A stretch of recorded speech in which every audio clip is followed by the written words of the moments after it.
하나님의 말씀 봅니다. 하나님의 말씀은 빌립보서 4장 8절에서 13절 신약성경 322쪽에 있습니다. 끝으로 형제들아, 무엇에든지 참되며 무엇에든지 경건하며 무엇에든지 옳으며 무엇에든지 정결하며 무엇에든지 사랑받을 만하며 무엇에든지 칭찬받을 만하며 무슨 덕이 있든지 무슨 기림이 있든지 이것들을 생각하라. 너희는 내게 배우고 받고 듣고 본 바를 행하라. 그리하면 평강의 하나님이 너희와 함께 계시리라. 내가 주 안에서 크게 기뻐함은 너희가 나를 생각하던 것이 이제 다시 싹이 남이니 너희가 또한 이를 위하여 생각은 하였으나 기회가 없었느니라. 내가 궁핍함으로 말하는 것이 아니라 어떠한 형편에든지 나는 자족하기를 배웠느니 나는 비천에 처할 줄도 알고 풍부에 처할 줄도 알아. 모든 일 곧 배부름과 배고픔과 풍부와 궁핍에 처할 줄 아는 일체의 비결을 배웠느라. 그게 능력 주시는 자 안에서 내가 모든 것을 할 수 있느니라. 아멘. 자, 우리 4장 2절에서 23절은 바울의 권면으로 그리스도는 삶의 능력이다. 우리 예수가 우리의 삶의 능력이다.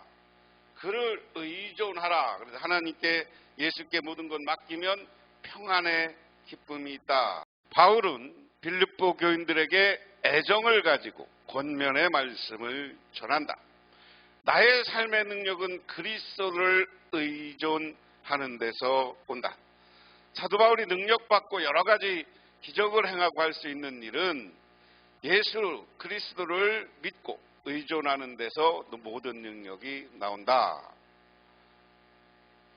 그래서 그리스도의 능력은 어떠한 환경에서도 앗아갈 수 없는 평강을 준다.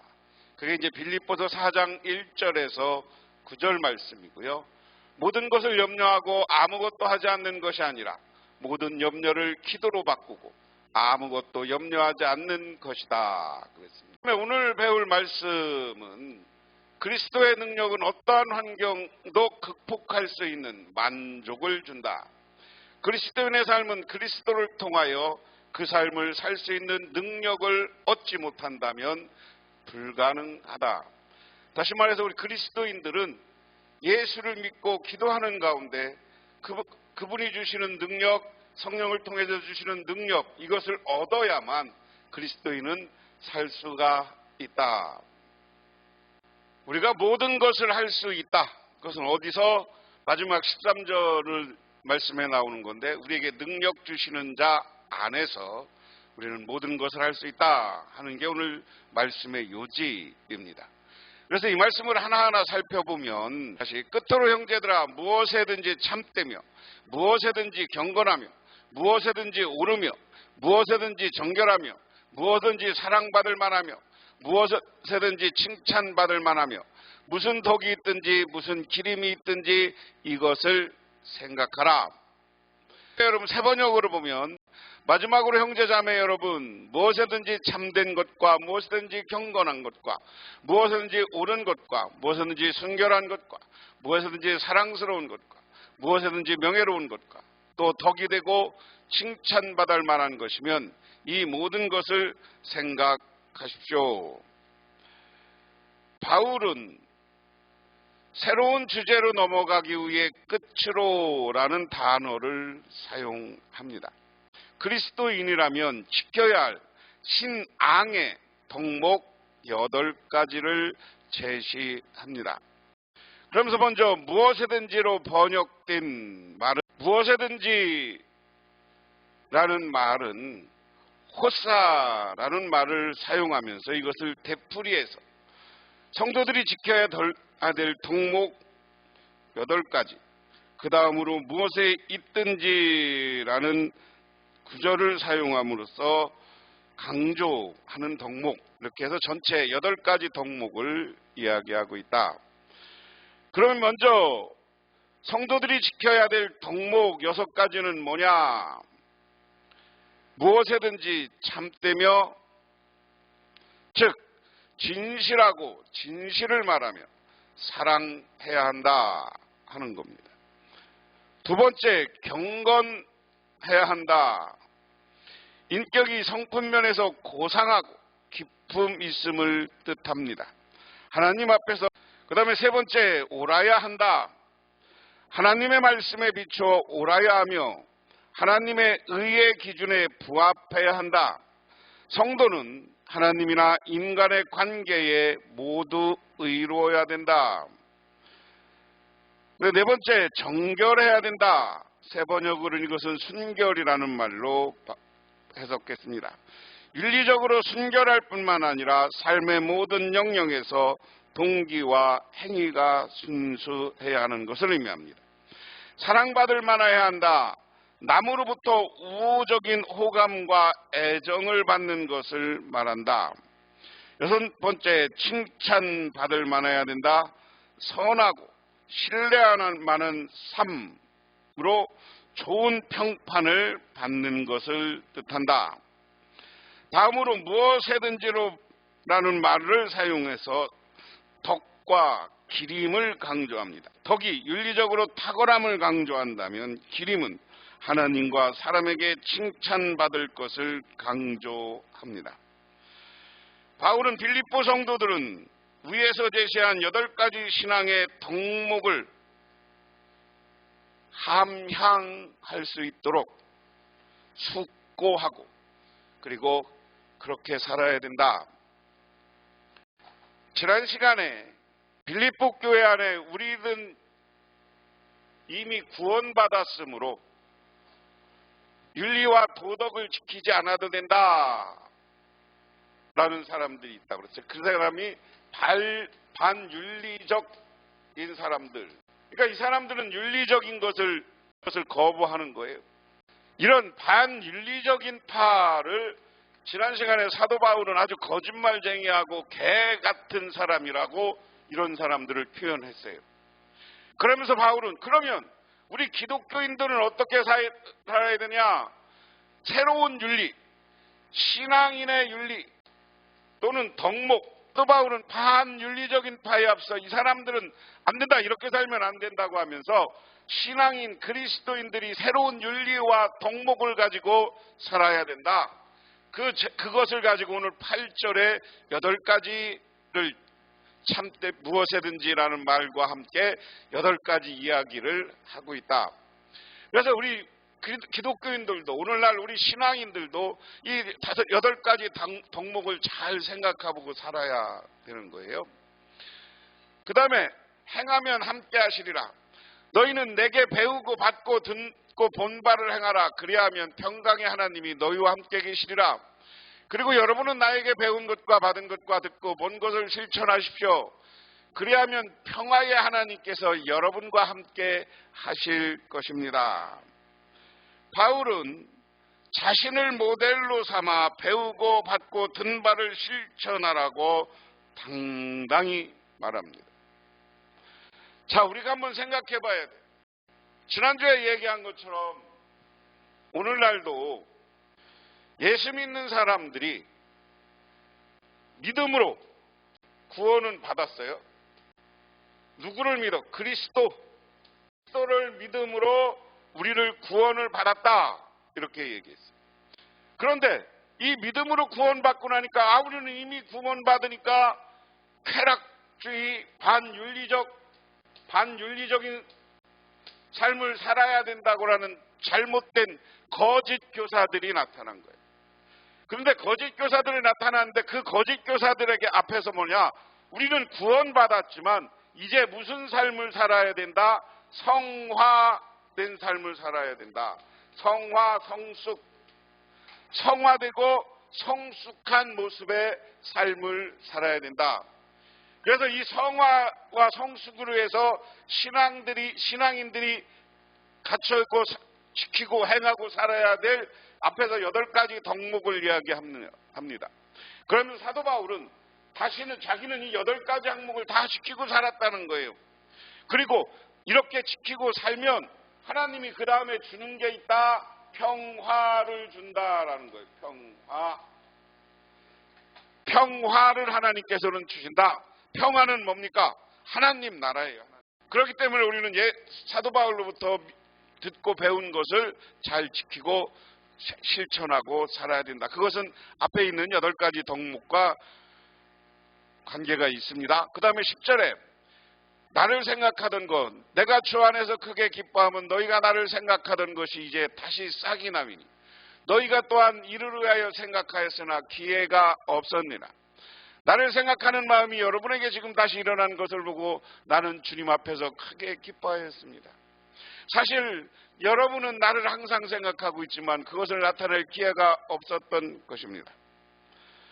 사도 바울은 빌립보 교회 성도들에게서 표현했던 감사와 사랑을 오늘 마무리하는 마지막 단락에서도 되풀이합니다. 빌립보 성도들의 후원과 헌신의 고마움을 전하는 것이 사도 바울은 빌립보서를 기록한 중요한 목적 중 하나입니다. 바울은 빌립보 성도들이 과거에 헌금하고 후원했던 것을 크게 기뻐했습니다.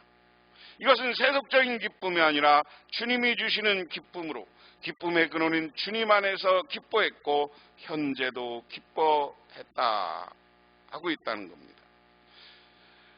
그런데 한동안 중단되었던 빌립보 성도들의 후원과 돌봄이 에바브로 디도가 바울을 방문하면서 이어졌고 다시 싹이 났다라는 말로 오늘 표현합니다. 바울은 이 단어를 사용함으로써 빌립보 성도들의 사랑과 관심이 봄이 오면 새 음이 돋아나시 다시 살아나고 있음을 강조합니다. 물론 빌립보 성도들의 애정과 관심이 식은 것이 아니라 어려운 상황으로 인해 실천 못했던 것이다. 이제 실천된 것입니다. 라는 이야기입니다. 이거 여러 가지 교재에 나온 내용을 읽었는데 이것보다 더 중요한 사도 바울이 얼마나 기뻤겠어요. 이 빌립보 교인들은 워낙 사도 바울을 후원을 많이 했어. 그런데 후원이 끊겼다가 에바브로 디도가 와서 사도 바울을 많은 후원금을 가지고 오고 이 사랑과 여러 가지 빌립보 교회 상황을 와서 이야기해. 그리고 에바브로 디도가 자기가 병날 정도로 사도 바울을 도와. 이 모습을 보면 얼마나 빌립보 교인을 생각할 때마다 기뻤겠어요. 우리는 목회자에게나 우리 교인들에게 여러분들이 그러한 우리 교회를 만들어 가야 되는 줄 믿으시기 바랍니다. 그 다음에 일체의 비결, 내가 궁핍함으로 말하는 것이 아니라 어떠한 형편든지 나는 자족하기를 배웠느니 나는 비천에 처할 줄 알고 풍부에 처할 줄도 알아. 모든 일 곧 배부름과 배고픔과 풍방과 궁핍함에 처할 줄 아는 일체의 비결을 배웠노라. 바울이 빌립보 성도들의 후원과 배려를 크게 기뻐할 수 있었던 것은 그가 하나님 앞에서 자족했기 때문입니다. 바울은 하나님 한 분만으로 만족하는 비결을 배웠기 때문에 궁핍에 처할 줄도 알고 풍부에 처할 줄도 알게 되었습니다. 그는 그리스도의 낮아짐을 보고 비천에 처하는 방법을 배웠습니다. 부유의 근원이신 그리스도의 풍부함을 보고 풍부에 처할 줄도 알게 되었습니다. 이것처럼 사도 바울은 자기는 예수만 생각하면 신앙으로 살고 내가 부름받은 것 생각하면 기쁘다는 거예요. 물질적인 건 부차적인 일이다. 그렇다고 후원이 필요 없다라는 게 아니에요. 후원이 필요 없다는 건 아니고 열심히 제가 자기 살고 어려움 속에서 자기는 목회하고 선교했고 또 여러분들이 도와서 풍부하면 그 풍부한 것을 가지고 선교했다. 그래서 우리도 오늘 빌립보 교인들을 향해서 내가 물질적인 문제 어려운 거 처한 거 이것 때문에 신앙을 버리고 그러지 말라는 거예요. 그러면서도 예수를 붙잡고 있으면 하나님이 때가 되면 또 풍부하게 해주고 때로는 힘들 수도 있고 우리 이 시대를 사는 우리 성도님들도 마찬가지입니다. 너무 물질 이 자본주의 사회라는 게 뭐예요? 돈이 물질이 우상이 된 세계예요. 근데 우리가 이 돈 우상 앞에 살고 있어. 돈 때문에 신앙이 저버리고 돈 때문에 신앙이 흔들리면 안 됩니다.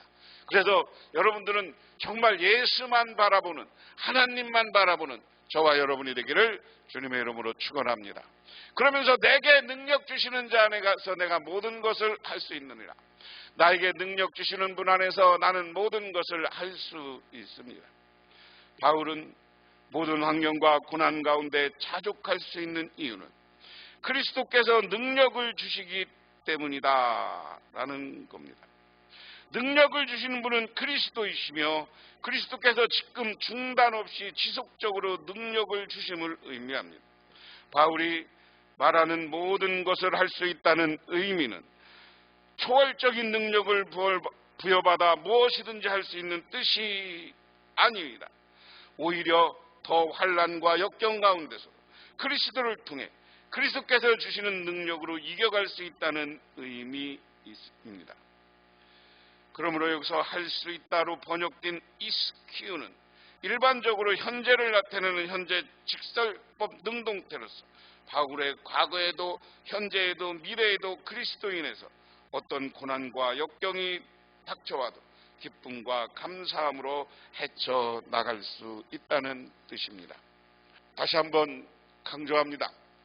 오늘 사도 바울은 빌립보 교인들이 자기들을 후원해 준 것에 감사한다고 그랬어요.